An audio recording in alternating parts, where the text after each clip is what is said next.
সুলতানা রান্নাঘরে সবাইকে জানাচ্ছি শুভকামনা। আসসালামু আলাইকুম। আজকে দেখাবো বিস্কুট রেসিপি।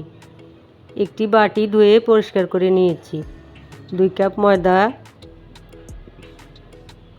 হাফ কাপ চিনি ব্লেন্ডারে ব্লেন্ড করে নিয়েছি।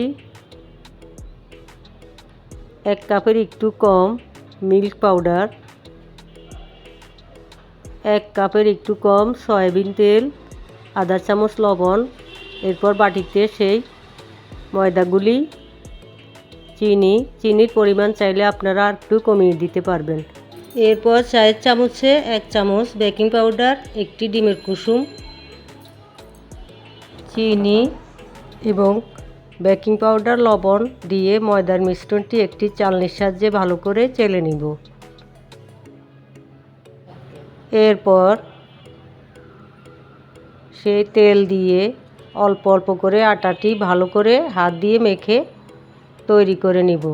বেশি নরমও না আবার শক্ত না, একটু সফট করে নিতে হবে।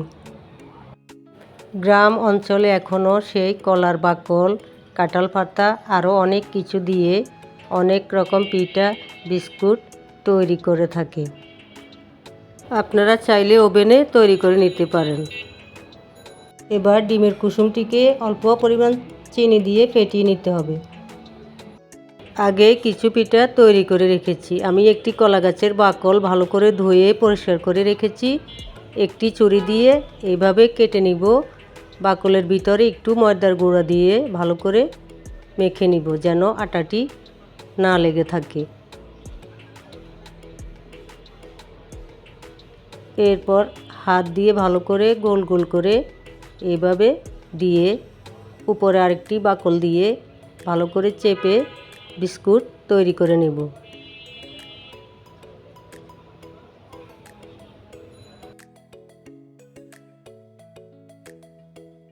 এবার একটি ব্রাশ দিয়ে ডিমের কুসুম বিস্কিটের গায়ে লাগিয়ে কিছু সাদা তিল দিয়ে দিব। চুলে অনেকক্ষণ আগে বালি বসিয়ে রেখেছি। মাঝখানে একটি স্ট্যান্ড দিয়ে ঢাকনা দিয়ে দিব। বালি গরম হয়ে এসেছে।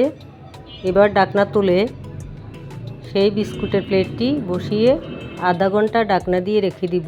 চুলার আঁচ একেবারে মিডিয়ামে রেখে দিতে হবে।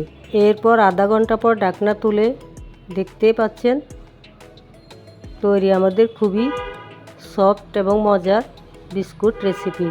আমি একটি বিস্কুট ভেঙে দেখাবো। যদি রেসিপিটি ভালো লেগে থাকে আশা করি পাশে থাকবেন। সবাইকে অনেক শুভেচ্ছা।